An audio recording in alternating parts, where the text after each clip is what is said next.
Good afternoon, and welcome to the Voice of Wisdom. With over 60 years of experience as an investment banker, entrepreneur, investment analyst, genius economist, venture capitalist, and political analyst and strategist, Morty Davis is Wall Street and capitalism personified. The over 400 companies for which he has raised more than $3 billion over the years have created a countless number of jobs and exciting new products. Through the Voice of Wisdom, Mr. Davis explores, analyzes, and debates the most topical political, economic, and social issues facing our world today.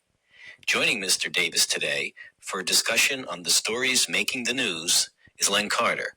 Len is an investment banker, business consultant, and private investor. And now, Mr. Davis and Mr. Carter. Welcome back. It must be Wednesday, 6:30 p.m., right? And so my date with you, my cohorts on this podcast, is something that I look forward to all week. I have so much joy and nachas. Nachas is a Hebrew word for, there's no English equivalent for the thing that you want from your kids, pride and joy and positive feedback. So anyway, I lost track of where I was going.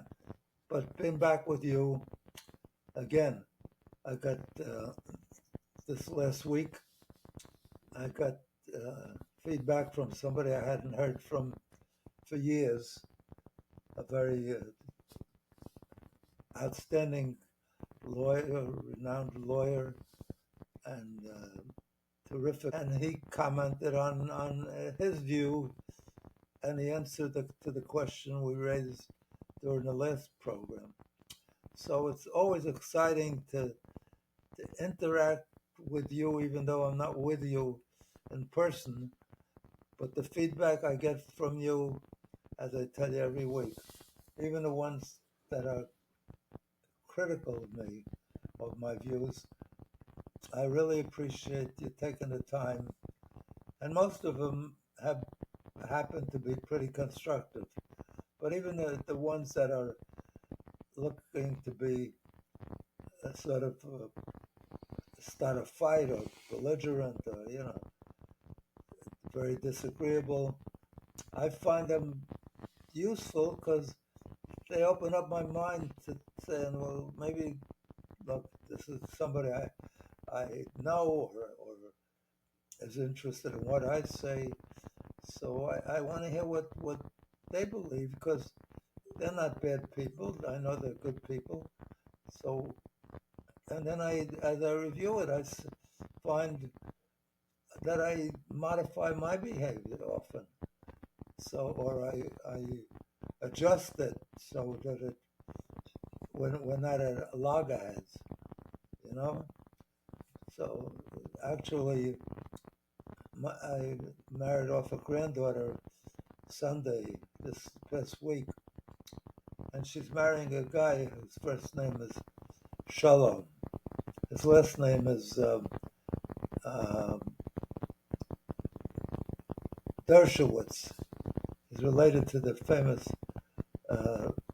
nationally known lawyer, professor at Harvard, Alan Dershowitz. That's his father's uncle or something. Same name, but anyway, his first name is Shalom, and that's what we need. We got the right guy at the right time.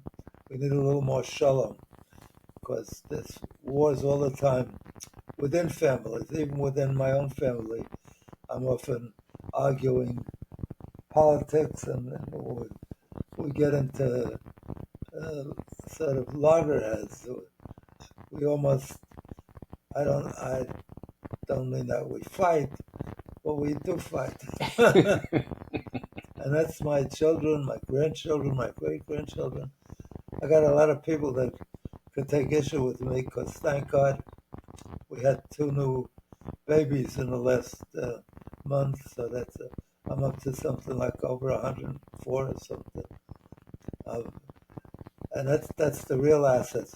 So before I get into the topics that we discuss, which is the current events, civics, the economy, the inflation as part of the economy, politics, Republicans, Democrats, and guys like Bernie Sanders was neither Republican nor Democrat, but votes with the Democrats, and is accused by the Republicans of being a socialist or a communist. So, so I was delighted to have the addition of shalom. Shalom means peace. And in Hebrew, we address each other by saying shalom, Even I think the people that are somehow our worst enemy use the same, I think the same shalom as a greeting. So that's the one place where we can agree on something, on the right way to agree. So it's really, in English we don't do, or in America or in England we don't say peace. It would be nice to say peace. A lot of them say peace. We want peace. We don't want a piece of your land, a piece of our land, a piece of everybody's land, but not the peace of calm, of satisfaction, of appreciation, of just a decent existence that allows you to enjoy the benefits of this world, the joys that are available in this world. So before we start the program, as I tell you all the time, the news is all depressing. Even when your team wins the election, the war starts right after that, So it's not like we go from the fight between us, the belligerence between us ends after the elections or whatever contention there is, and we still go back to being angry and breaking up with members of family, good friends. It's outrageous, but that's human behavior. So for better or worse, mostly for worse. So before we start the program, since it's always bad news that makes the headlines, good news doesn't make the headlines. Even the good news should be the most important, and bad news should go in an obituary section or in the back pages. It's the reverse. The more reckless the event, the more devastating the event, the more people killed by the event, the more it makes the front pages. The more somebody graduates with all kind of honors and degrees and Phi Beta Kappa and summa cum laude and everything, that doesn't make the headlines. So it's by nature what we discuss every week. Current events is always a downer. We try to rationalize the good that's going to come out of it, take a positive view. We live if we're smart, and the only way to be happy is to live with hope in the face of even the worst disasters. Because if you don't, your life is over with if you just focus on the negative. That's not life. That's what leads to so many suicides, because people get to the point where they're in such a rut, they can't see getting out of it. Even though if they waited a while and worked it a little bit on it, they'd be beyond the whatever they're going through right now. So as a result of that, I like to start the program with something that motivated me to write this book that you see in front of you. Happiness Guaranteed or Your Misery Back. It says at the bottom of the cover, it says, how to be happy no matter what. And that's crucial if you're going to live a good life. And the reason I wrote it was just as I want my kids and my grandkids and my whole family, I'd like to give them happiness every single day of their life. And I try to do that by talking to them, by encouraging them, by telling them the promise of their future, even though they may be going through a tough time at school or whatever.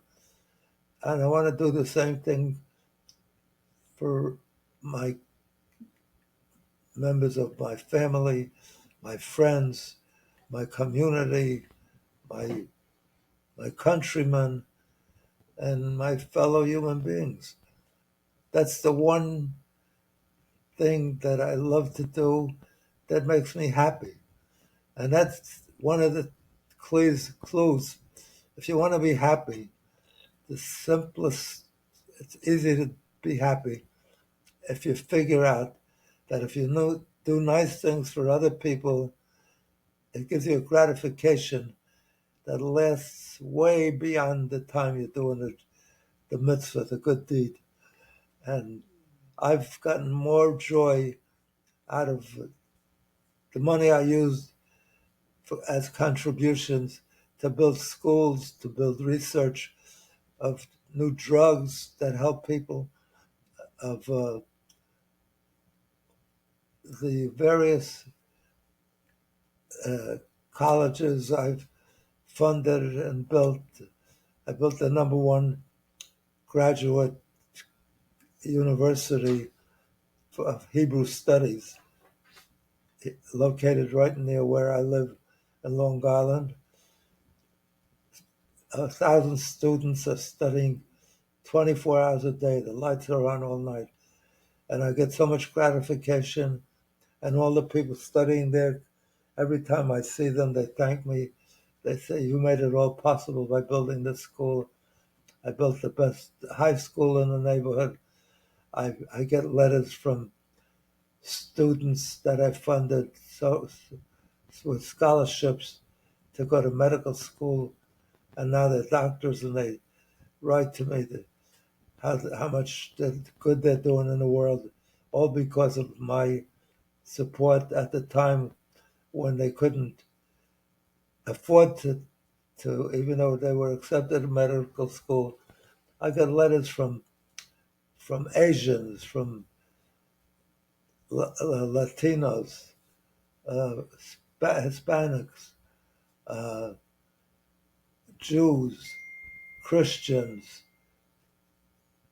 even people from the Middle East that are Muslims that I funded that became doctors, and African Americans, and it's so wonderful.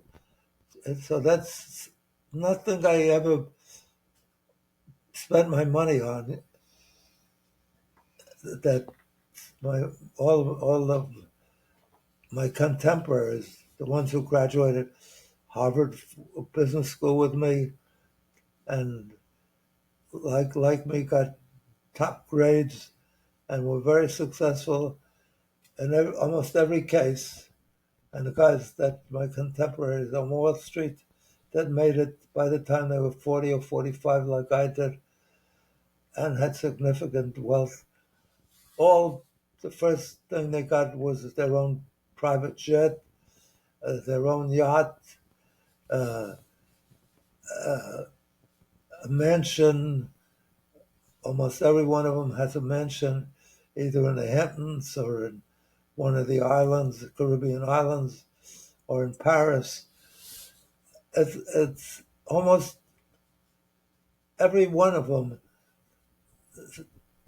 did things that you would think makes them happy, and it does initially. A yacht makes you happy initially. A mansion makes you happy initially, but it doesn't act as once you. I remember the first time I drove a Cadillac when I was so poor all my life and drove cars that broke down that I wished would disappear. And so I thought everybody, how lucky I am. Everybody must be looking at me. And after you own it a while, you don't even realize you're in a Cadillac or in a jalopy. So the joy is in the thing that has lasting, gives you lasting dividends. And I get lasting dividends from the money that I've given away. Plus, I never lost any of that money. It went to good purposes to make for a better world. Whereas other money that I put into deals or material things have disappeared. I lost them. So, number one clue is do something nice for whoever you can. First with your family, your kids, your community, anybody. If you have help a blind person across the street or an old lady, it's so gratifying to see the smile you get from them. So that's one of the joys that costs nothing. If you give somebody a smile or help them to laugh, you're doing the biggest good deed, the biggest mitzvah. It's really so easy to do right and get joy out of doing right. So I want to tell you, I wrote a book to give you the opportunity to enhance your happiness. Not happiness as most people deem it to be, like when they get high on drugs and it's wild, or they spend the night drinking and think they're so happy, and the next day they're sick like they wish they could get over it quickly, or they got to join Alcoholics Anonymous after a while. The best things in life are cheap, for free. There's a famous song I keep telling you. If you're a regular listener to this podcast, it's called "The Best Things in Life Are Free," and I'm not good at remembering the words to a song, but I know it's something like this: the sun in the morning, the moon at night, the sand on the beach, the waves on the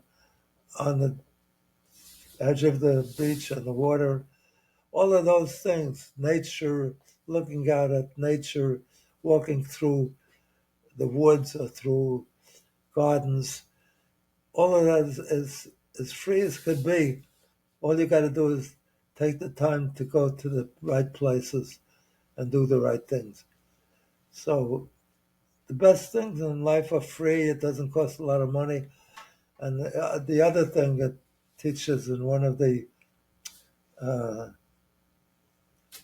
lessons of our forefathers, it's called Pirkei Avos. It's written ideas by outstanding scholars, the greatest rabbis and leaders of the Jewish people, and they say, they ask the question and answer it.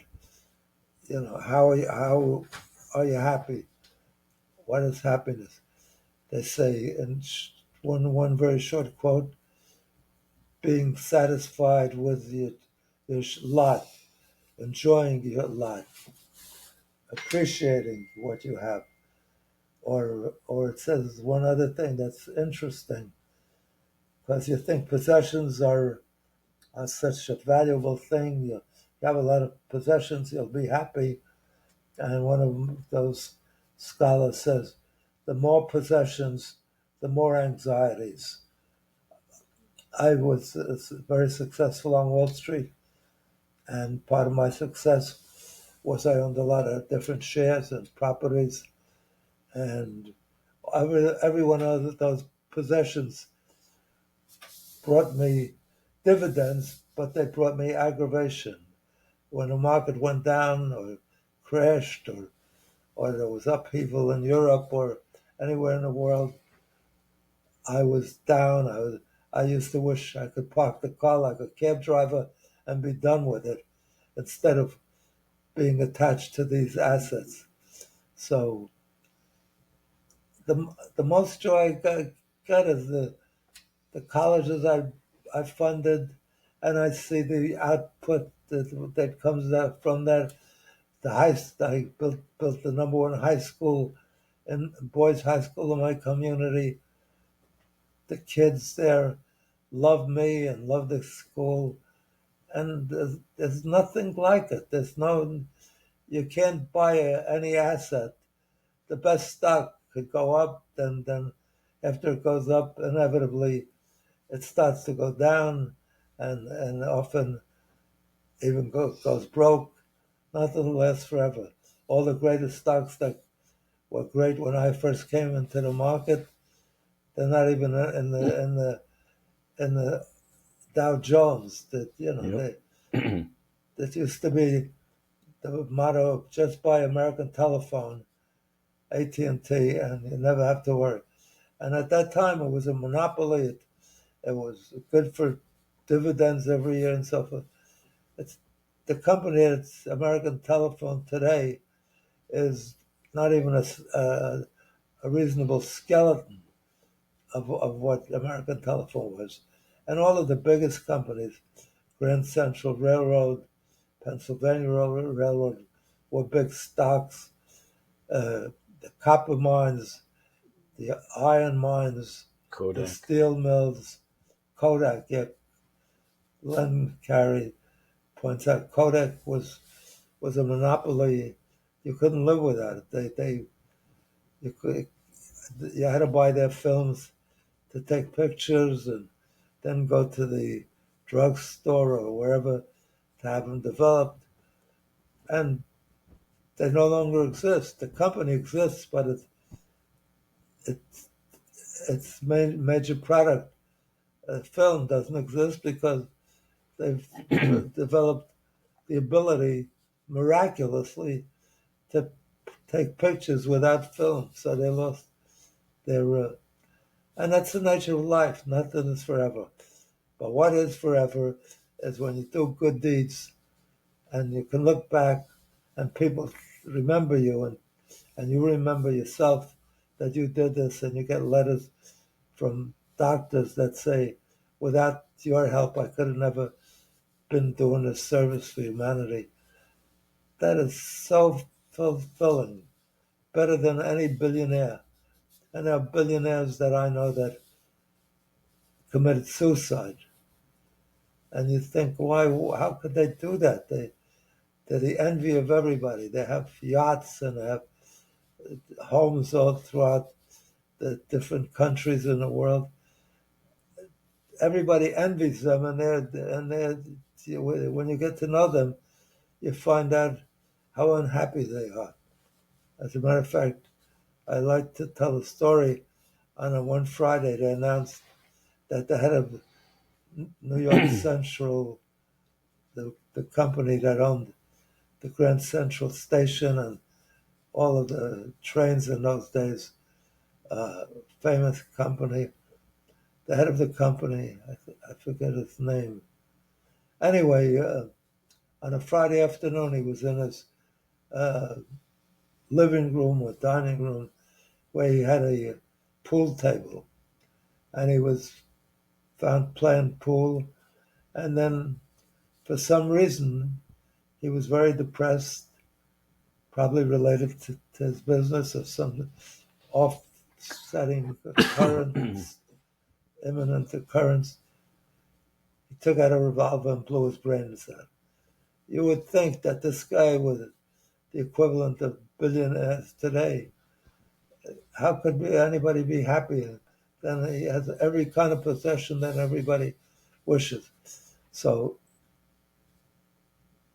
the fastest way to be happy is smile, make yourself happy. You're the boss. Don't let anybody or any thoughts get into your mind that depress you or that get you into a funk. And the minute that happens, shift gears. Do something that you love. Do something that excites you, that thrills you. I told you many times. For me, what works is I run down to the freezer. I open the freezer. I take out a quart of Haagen-Dazs chocolate ice cream, a ton of whipped cream, chopped nuts, uh, some chocolate syrup, and what do they call those uh, cherries? Maraschino cherries. Maraschino cherry on top. Just making the sundae, making it makes me happy. Looking at it, and then when I bite into it, I forget all the problems that I was worried about. So do something. Go visit a friend. Watch a movie. Make love. But don't. You're the boss. Don't let your mind go to areas that make you unhappy. And smile at people. You give away a smile. It costs you nothing. You could share it with 20 people. You still have it. It's like when you put on the light in the library. If there's no light and you put it on for yourself, 40 other people can enjoy it and share in it. It takes nothing away from you. And in the meantime, you're doing something that other people are so grateful for because before that they couldn't see in the dark or in not total dark, but in the blackness of the room. So smile at people, make them laugh, and you yourself laugh. It's hard to be depressed when you laugh. You control your actions. You don't control your emotions. So as movie actors will tell you, uh, actors playing a role, if they play a role where that's very sad and they got to cry, they make themselves cry. They can control that action, and then they really do get depressed. And if they have a role that's comedic and causes them to laugh, even though that's nothing special in their life, but by laughing, their mood changes and they become very upbeat, they're smiling and happy. So the fastest way I knew, or I tried to convey to my fellow, my members of my family, my kids, my grandkids, my friends, my fellow citizens, my community, my fellow man throughout the world, is to see if I could deliver more happiness. And that's why I wrote this book, 365 days, one page for every day of the year, that has humor, jokes, and the the best ideas that I've gathered over the years from priests, from rabbis, from bishops, from philosophers, from the greatest philosophers, from King David, from so many people that have, what's his name, wrote How to Stop Worrying and Start Living. What was his name? Wrote that book. Dale Carnegie. How to make friends and influence people. Genius ideas of how to be more successful in life, how to be a better salesman, how to get along better with your wife, with your kids, with your uh, fellow workers, and all of that is useful in making you a happier person. So I decided if I'm going to do something good in this world, that if I could help make my fellow man, my close family members, my members of community, of my country, of my universe, happier, there's nothing I could do that's more worthwhile. And I've spent my time and my money doing that instead of buying yachts or mansions or things that other people feel they need to make them happy. I never did that. I took that money and did things that added to the gratification of people, their satisfaction, their contentment. If you have contentment, you're the luckiest person in the world. And I urge all of you to count your blessings every single day and to realize what blessings you have, because till you lose them, you don't have them. The ones that realize the blessings most impactfully are people who lose it, people who've gone through cancer and various uh, maladies where they can't see anymore, where they can't, their fingers don't work, their legs don't work, their eyes don't work, and they lose that, and then they're like a vegetable. They hardly can enjoy life. They're there, and the ones that recuperate and get their eyesight back, and their fingers moving, and their feet moving, suddenly realize something that the asset that they had before, that's so invaluable that you can't replace. They have it back. The thing that they took for granted, that you and I take for granted every morning when we get up, that our fingers work, our eyes work. We look out the window and we see the color of the trees and the leaves moving, and we see nature. It's unbelievable. It's there for us every day when we wake up, and we take it for granted. Till we lose it, we don't realize what an asset it was. Once we get it back, after we lose it, all the rest becomes nonsense, because that's the greatest asset. So count your blessings. You don't realize you have such blessings. If necessary, it even helps to write down, list your blessings. So it alerts you to the good fortune you have.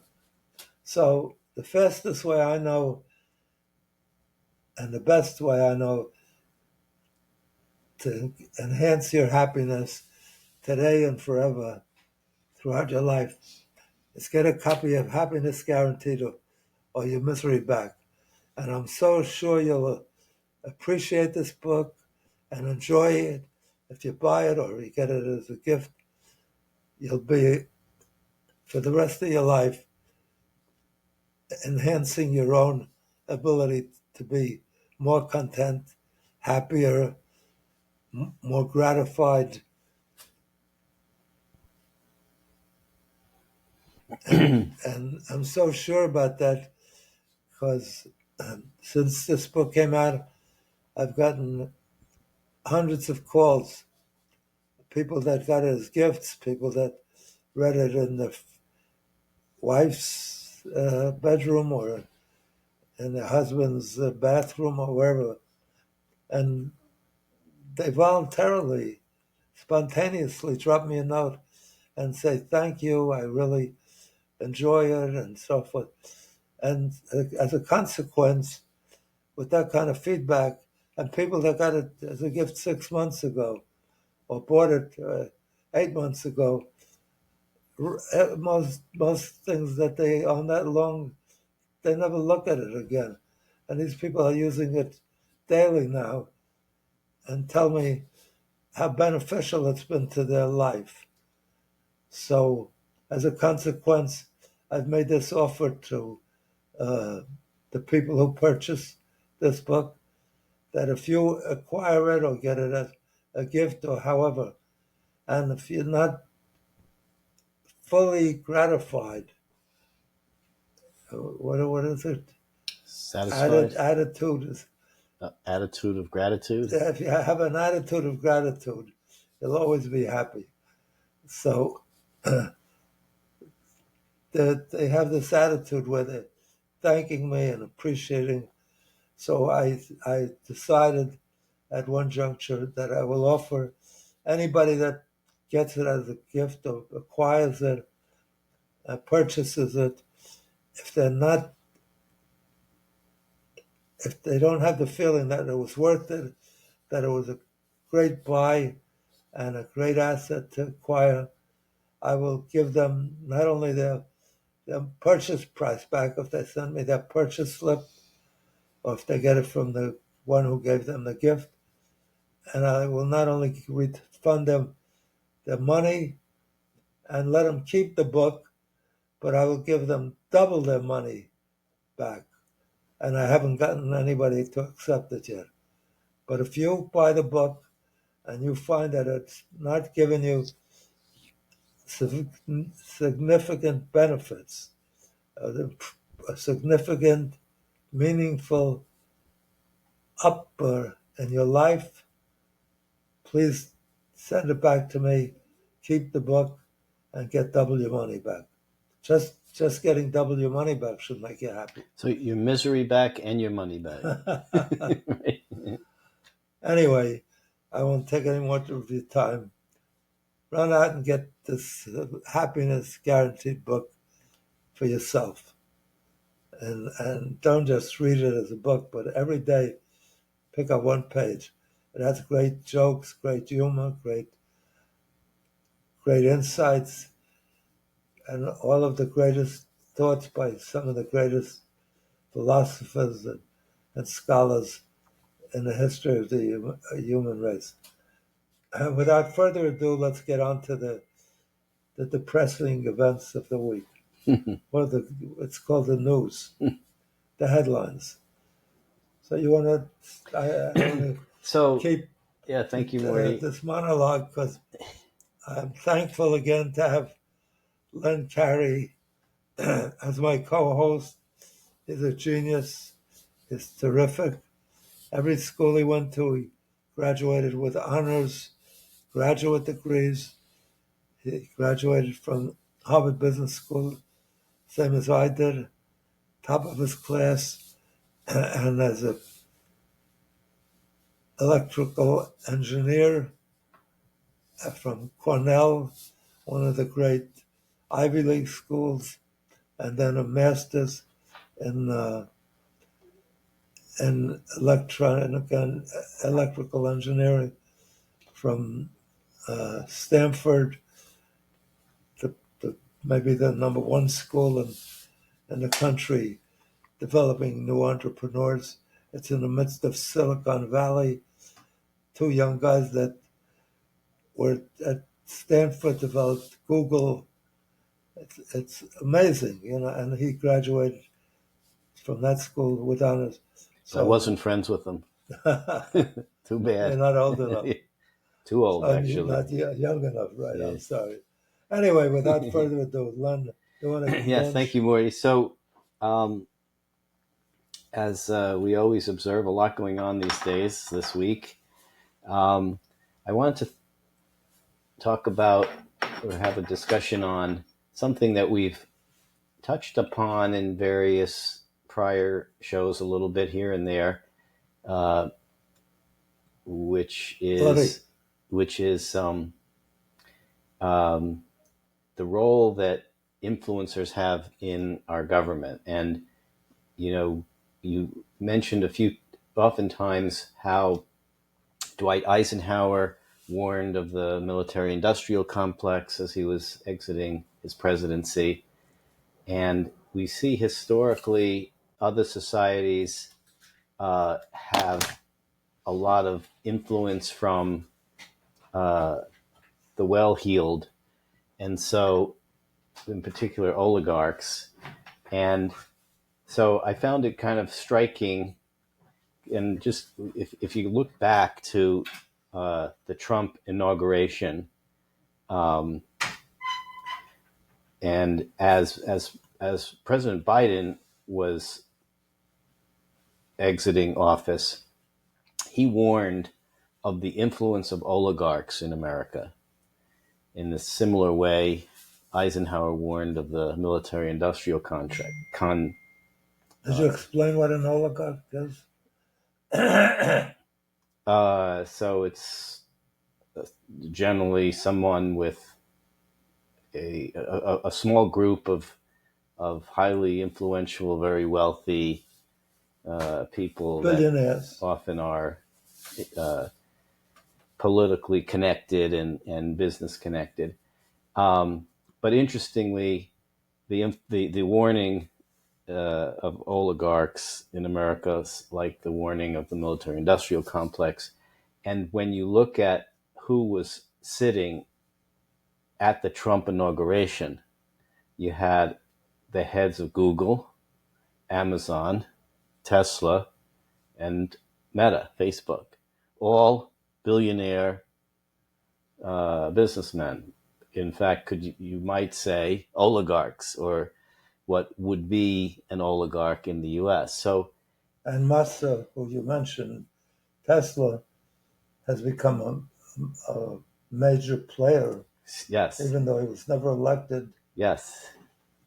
So, with that kind of as a backdrop, I guess the question is: do we see how prescient was Joe Biden's warning of the danger of the influence of those oligarchs? And I think we can discuss that in general, but in particular, we can look right at what's happening this week in a special election for a Supreme Court judge in the state of Wisconsin, where the Supreme Court in Wisconsin is very divided and leaning toward the liberal side in a narrow judge count. And the election for the judge could tip the court to a conservative bent from its current liberal bent with just this one special election, which is why it's so important. And we see Elon Musk putting. I think the election in general is the most expensive, the most money ever spent in an election for a judge, 180 something million or something, and many millions of dollars from Elon Musk to support the conservative candidate, in part because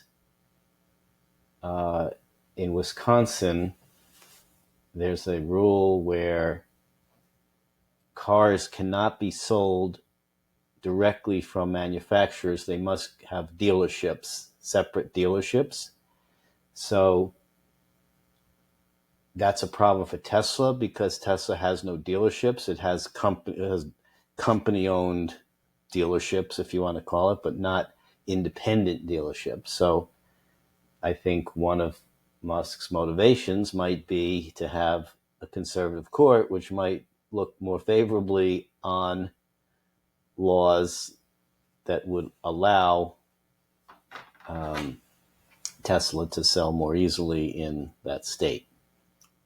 He also gave directly $2 million to a couple of voters to vote for his choice for this. So that is that is something I also wanted to bring up, because that's a very interesting move, one which I think is potentially controversial in that, it clearly voter laws prohibit paying anyone Yeah, it's against the law. It's against the law to pay someone to vote. Forget about paying someone to vote for your guy. You're not allowed to pay someone to vote. Really? So I think in his case, he wasn't paying someone to vote. He says it was paying someone to sign a petition supporting some candidate, his candidate. But it does raise the question, should that be allowed? And what does it tell us about Biden's warning? Mm-hmm. Do you think that this is where the U.S. is going? We talk about crony capitalism. We talk about the influence of the wealthy donors and wealthy lobbyists and wealthy constituents. Well, in fairness, these oligarchs and Trump believe that's not a negative. They're very brilliant because they succeeded through their own efforts to build these empires. And so they don't take the same view that Biden takes, that very rich people Are inherently bad, yeah. Because they think they're making, Trump thinks Musk is making the greatest contribution. He's not taking any money, he's spending money. And that's their to argument. Make it a better country. Why was he has enough money? Why is he doing this? Of course he's doing this to benefit the good. Right. Of course, it does seem coincidental that there might be a benefit to Tesla in support of this judge, but well, he gets a lot of benefits from his relationship with Trump. So he's back of Trump, and his relationship with the United States government, because he gets enormous contracts. Yes, on from SpaceX, the Defense Department, on his, satellites. Although you could argue that remains to be seen. I mean, I think Tesla stock's down about half, so he's lost a few dollars in the past couple of months, and no, but there's a huge revolt. I mean, Tesla sales are down. There's a huge revolt against. But he's made contributions in technology that benefit the masses. Solar, he's been a leader in solar. The internet company that provides internet service to places around it's the satellite internet company that gives internet service to every place on the globe, including places where there was never reliable internet service. So that's. I think he's also been active in artificial intelligence, AI, solar, internet, space, cars. He does do a lot. He's a busy guy. and now reforming the government.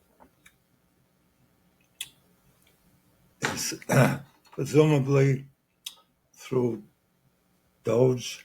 Mm-hmm. What is it? Department of Government Efficiency. Department of Government Efficiency. Department of Government Efficiency, Doge, of cutting out billions and billions and helping reduce the government's deficit, eliminating supposedly a lot of fraud and waste, fraud, and abuse, as they say. Money on useless things and overhiring and so forth. So, Biden could be right, and Trump could be right. They both could be right. So how do you put guardrails or checks and balances in place, given that they both, in certain cases, could be good, other cases could be harmful? We should have asked that a long time ago with respect to all contributions to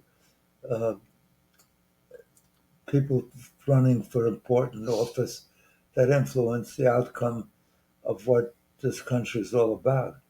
Because what was it called? Citizens United, where they took the view, the Supreme Court, I'll never understand that before that they were limited, wealthy people, how much they could give. Not only wealthy, people were limited how much they could give to a candidate in support of his election. And then under Citizens United, they held that you can give as much money as you want because that's free speech. Money is your free speech. And so you're asking the question now. Citizens United is like the biggest joke because the masses could want one thing in a democracy, but what's voted into law, what's enacted in law, are the things that the donors want. And so when a vote comes up on gun control, for example, about 70% of the country is in favor of some form of gun control, but the gun lobby, the manufacturers, the retailers, the wholesalers are very big contributors through the National Rifle Association, to members of Congress and various other leading political influencers.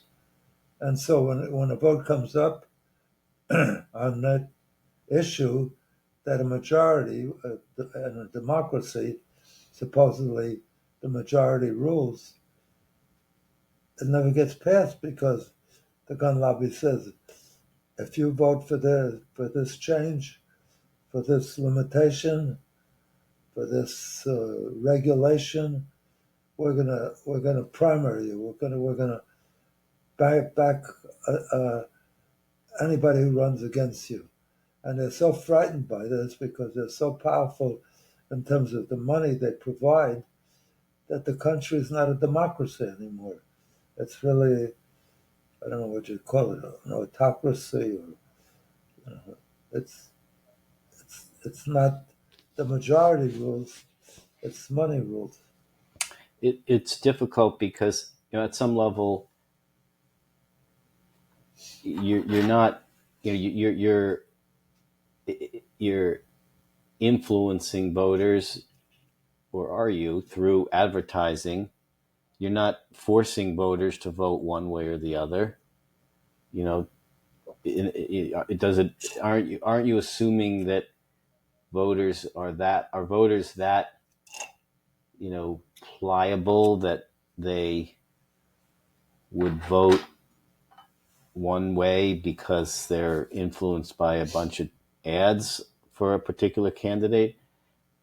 Or should the amount of advertising be limited by, say, not allowing unlimited funding to certain candidates? Or should it be more trying to limit the influence, the penalties for being influenced by, penalties for politicians who are influenced by large donors? But can you even separate the two? That's our system. Our congressmen and senators are bought. They're bought. They're bribed. They don't call it a bribe. They call it a campaign donation or something. But it's inevitable that if you give a guy all the money, most of the money that he needed to get elected, and will need it again in 2 years if he's a congressman, or in 4 years if he's a senator, we're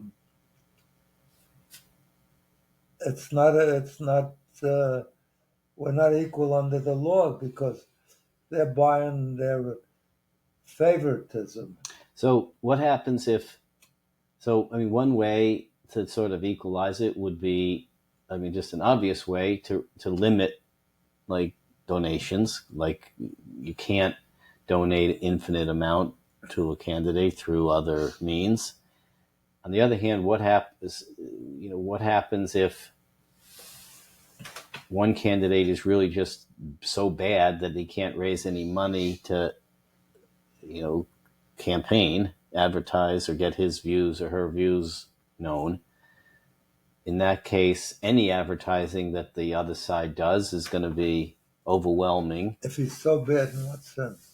That no one wants to donate to the campaign to do advertising. So if he's so bad, it's right that they won't want him. Right. But that's an argument. That would be an argument to say, if the other candidate's good, then they should be able to have do as much advertising as they want, even if it buys the election. Or is it just it can't come from one or a particular small number of donors? You can't have undue influence, and money could be an undue influence. So you have to limit the per group or per affiliate donations. An individual's ability to give, or his the amount group. They could give. Yeah. Right. So he's not. When it's that big, it's a bribe. It's not called a bribe, but it's tantamount to a bribe to buy his vote.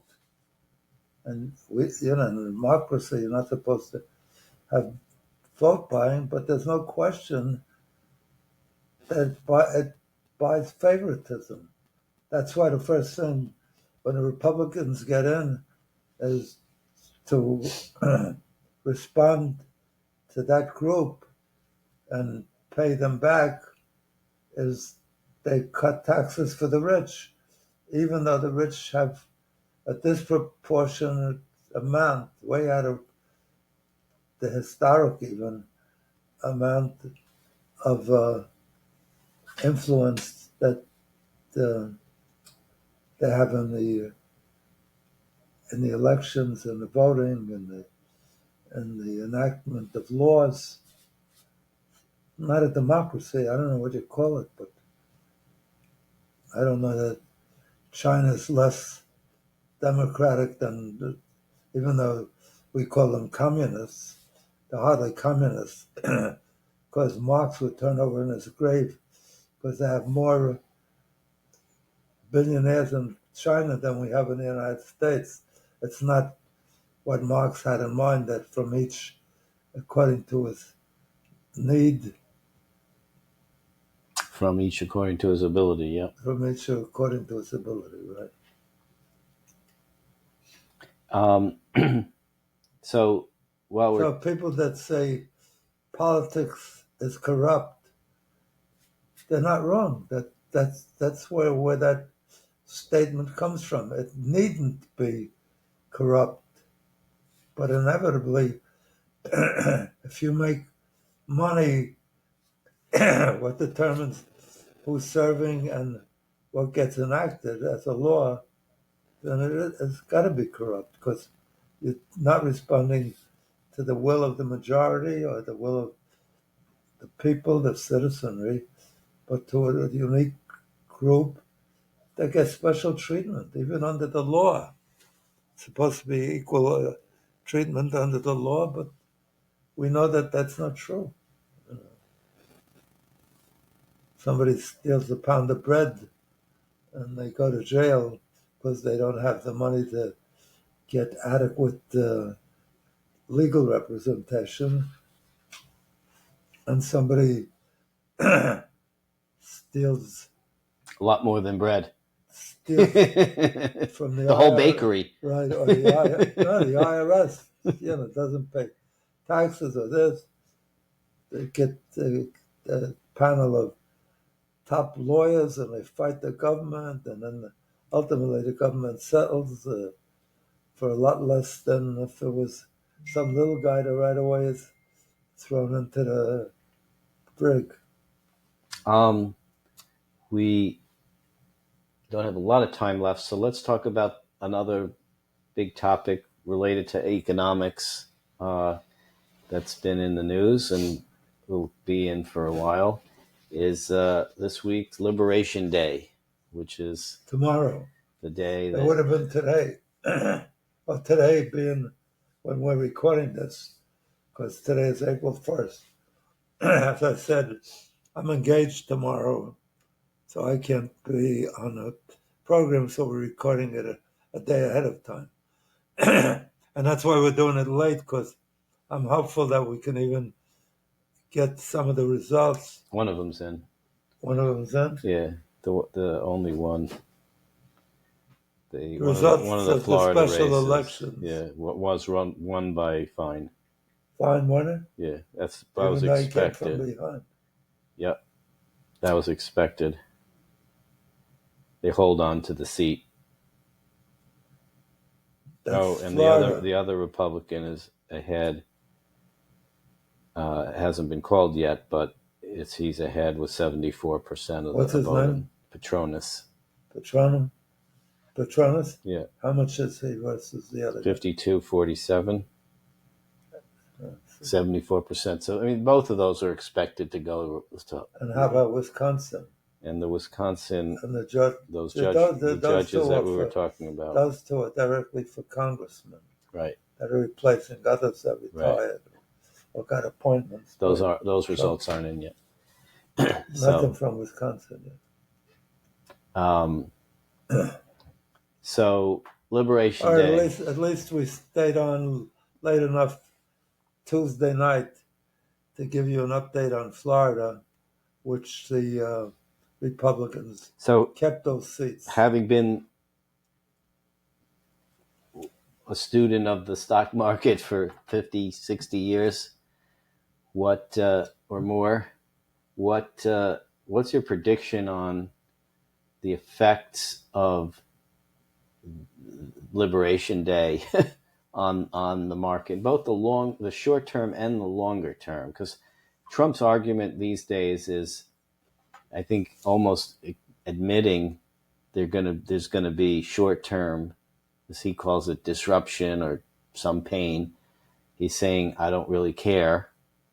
So when it happens, he's going to say, I told you this was going to happen, and we're doing it for the long run. Yeah, so he says it's worth the short-term pain. Right. And in some respects, it depends on how valuable this is.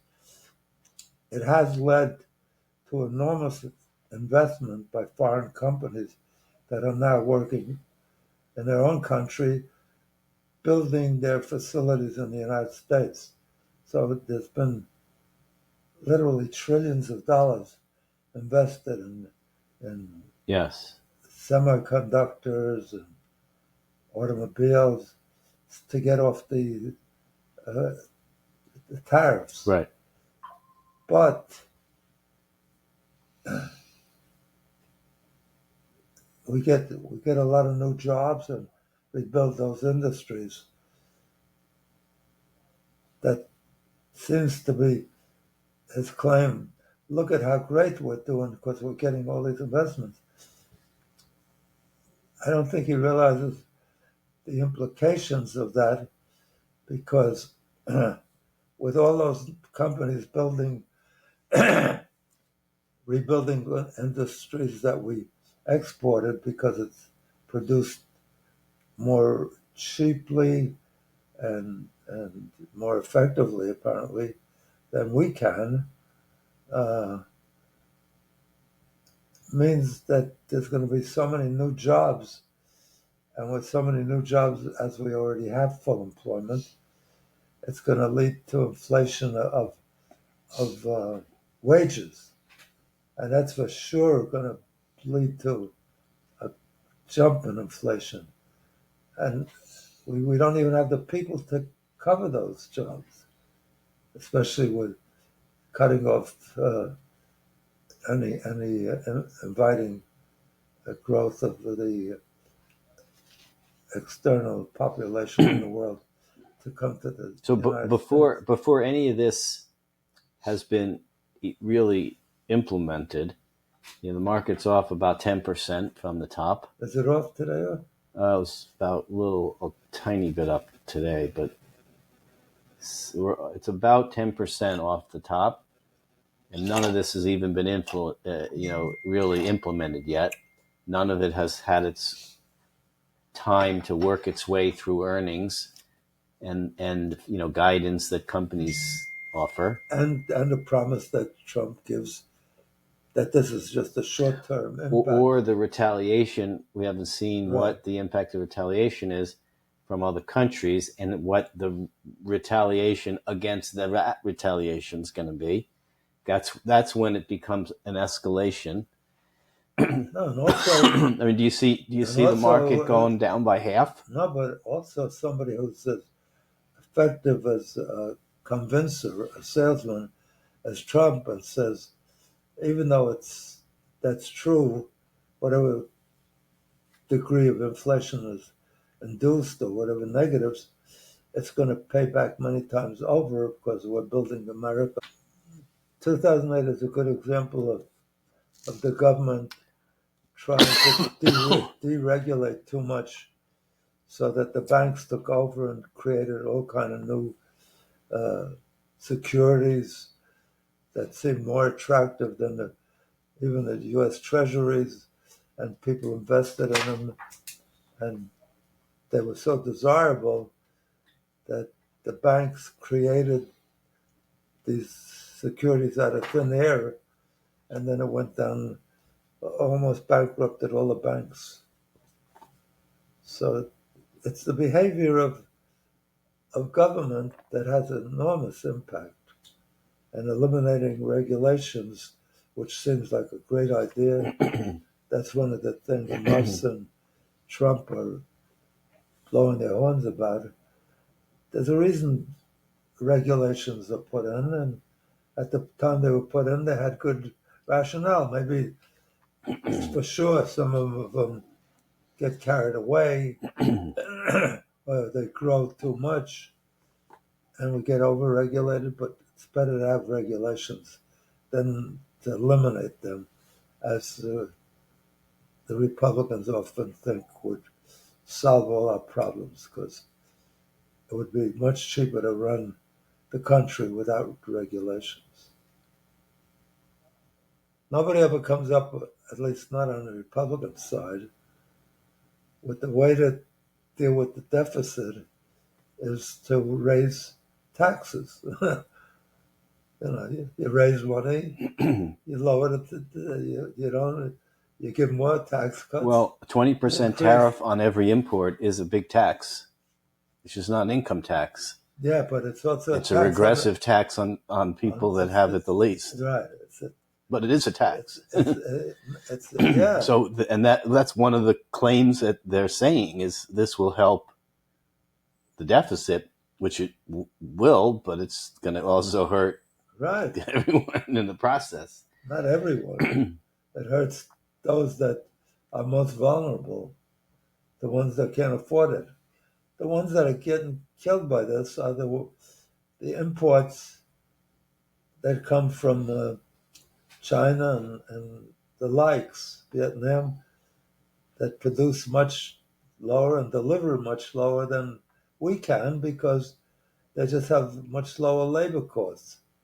So we can't compete, and therefore all the things, the biggest marketeers are Walmart and Target and dollar stores and Costco, discounters that sell 90% of what they sell is discounted because of what they get it from China. If it was made by Americans, our inflation rate would be, for the lowest segment of the population, much, much higher. Yep. Even Apple telephones are mostly made in China. They're assembled finally in the U.S., but maybe the technology is developed by the U.S. But so it's going to drive. It's very dangerous because it's likely to drive